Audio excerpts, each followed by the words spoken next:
السلام عليكم ورحمة الله تعالى وبركاته. كنت وعنا وناسنا خير تقاليقا هل كان نقدر ونسوي لك شو وانا ولا لكن هلا برعي والبلاد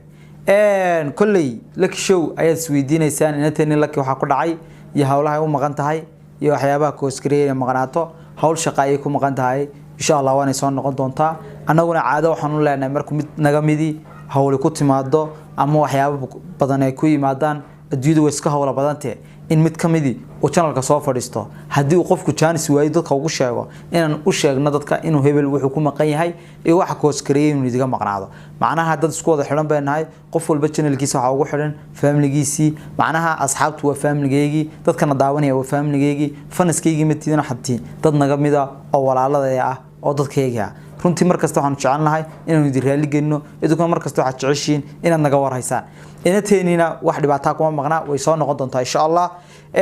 waxaan doonayay runtii inaan muuqaalkeeda inta idigu soo gudbiyo sababta ay ku maqan tahay iyana ima doonto insha Allah oo wax balaayo oo kale aan ku sii maqnayn arinta kale aan soo fadhiistana waxa weeyadana arinta xanuunkan caabuq ah ee leeyahay coronavirus oo runtii xaaladiisu meel adag ay marayso macnaha Afrika ma soo gaaray hadduu Afrika soo gaaray Soomaaliya ma soo gaaray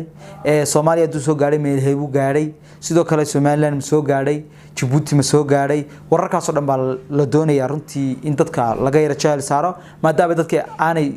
isku wada xidhnayn oo ay isku wada ogeyn balse media wax la doono la iska oranayo macnaha horta Hargeysa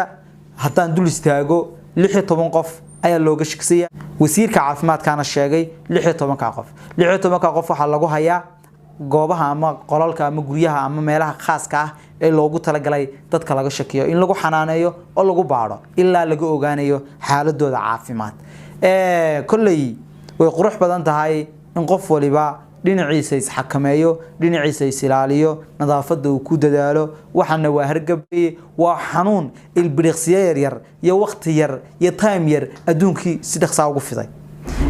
dadka qaar waxa ay moodayeen ba wafti marba meel ka dagaysa ma kala yaado coronavirus wuxuu maraya Jarmal wuxuu maraya Talyaani wuxuu ka soo duulay saysa loola halkan maraya dadku waxay moodayeen wafti marba meel maraya waxaan arkay dad durbaana tumanaya oo Soomaaliyeed oo leh coronavirus oo soo booqaanagana macnaha wafti bay moodayeen waa bay soo dhaweynayeen balse taas laba midba way noqon kartaa fiisraadis sidoo kale wax kasta in xaraabo ka dhigano hadii xanuunkii masiibooyinkii waxyaabo laga ducaysan jiray oo kale in jees ka dhiganayno waxana waa masiibo weeye waana wax Ilaahay keenay waana wax qadar Allah ku socda waana wax qadar Allah ku dhici doona cidii uu qoray marka taa horta niyada hal geliyo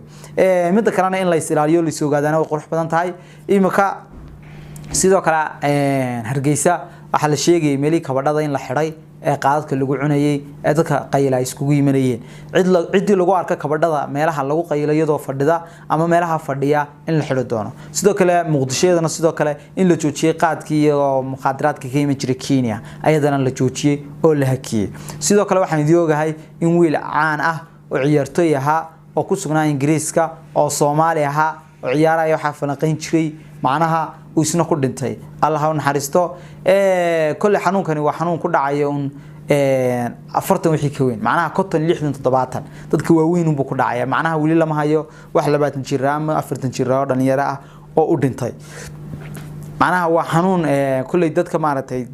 jirkoodu daciifka yahay ee waayeelka ee da'da ku dhacay sidii hargabka oo kale weeye hargabkiyo runtii dadka qaar waxa bilaan waa hargab cadhooday marka waa hargabkiyo sidaasa Ilaahay naga nabadgeliyo Ilaahayna inama tuso intii ku dhacayna Allah ka kiciyo intii ku dhimatay ee islaamana Allah ha u naxariisto intii gaala ee ku dhimatayna waxaan leenahay bal deehay Allah khayra ka dhige waa dambiga iyo duuluubaha iyo waxyaabaha ay gelayaan meel kasto ay macsidu ku badato meel kasto ay sinadu ku badato meel kasto fusuq ku bato meel kasto cadaalad darrada ku badato dhibaatooyinka iyo aafooyinka iyo wax ka waaweynba way ku dhacayaan China waxa weeye fusuqeedu iska badnaa dalgaala aha cadaalad darra ka dhacday oo dadka islaamka ah baa lagu gumaaday cuqubadaas wata ka dhacday maanta China la yaqaanay ee loo jeeday made in China la oranayay dimaata waxa la leeyahay made in China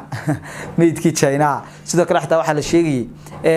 corona China in loogu magac daray oo dadka qaar ay xanuunkii isaga laftigiisa ay ugu magac dareen taas xataa qudhigeeda la sheegaya oo sababta maanta ay sumcad darrada halka u marayaan waxa sidoo kale alxamdulillah in kumanaan kun oo qof oo China ay soo islaameen diinta islaamka ay qaateen oo ay ku islaameen xanuunkan kuna cibra qaateen markii la waayay China cid islaam ah oo ku dhimatay oo ku dhaawacmatay oo dacalaashan dhaawacday rasaas ka daranay rasaasta dhaantabe macnaha cid dadkii la baari dad islaam oo ku dhacay baa laga waayay sida aawadeed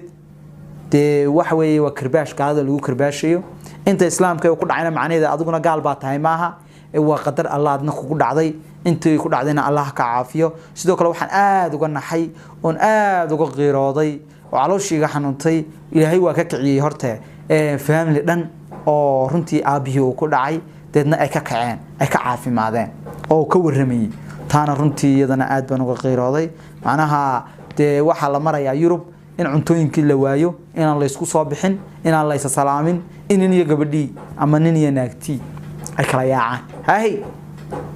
in sidoo kale caruurtii guriga ku jirtay odaygiina guri ku jiro islaantiina guri ay ku jirto waan la isku wareegin ba meelaha qaar la sheegaya macnaha dadka islaamka ay gurigooda jooga wada nool yihiin laakiin gaalado iska caqiido yartaa mid waliba guri buu galay qolkiisa talaaga dhigtay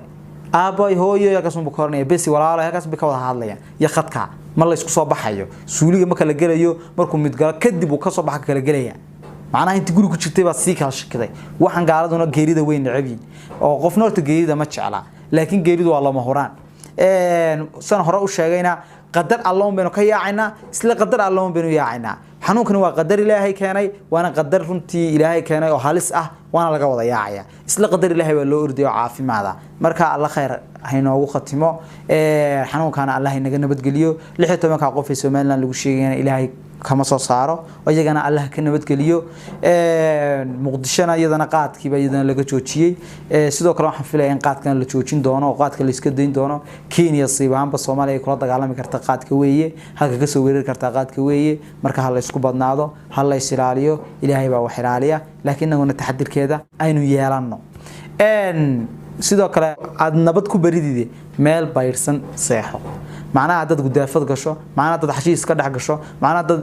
taxadir yeelan weydo dad bilaa farxad wax ku cunto dibadbaataynteeda leh dad islaam inagu nahay oo dawayna farxalana bisinkeenu qabana nidaamkeena nadaafadeena waa ma sha Allah marka xanuunkaana Ilaahay hayna hareer mariyo aad iyo aad baa u maasida asxaabta qaaliga inta in wax ka badan oo iraado ma garanayo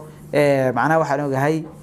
dad badan oo Yurub jooga oo islaama oo Soomaali ah oo macal gabadhii ugu horeysay ku jirto oo ku dhintay marka dadkeenana wada danyara Soomaaliyeed ama Muqdisho joogan ama Hargeysa joogan ama Jigjiga joogan ama Djibouti joogan ama Puntland joogan ama Kenya ba joogan oo ha joogan Nairobi dadkeena dad iska danyara Ilaahay ha hareer mariyo oo inoo kala tadbiyo isma qaldan bixisa leh iyo muuqaalka ku xigeen ku kalano halka naga daawanaysan Walaalka Show hadii aad ku cusubtayna subscribe si saar kambaralkana si furta soo mar walba aad la socotaan oo mar kasta ugu taxanaataan oo inoo kala tadbiyo waxaan idin leeyahay sida iyo nooli kulante aniga walaalkan Halabraac Bilowd leh bye bye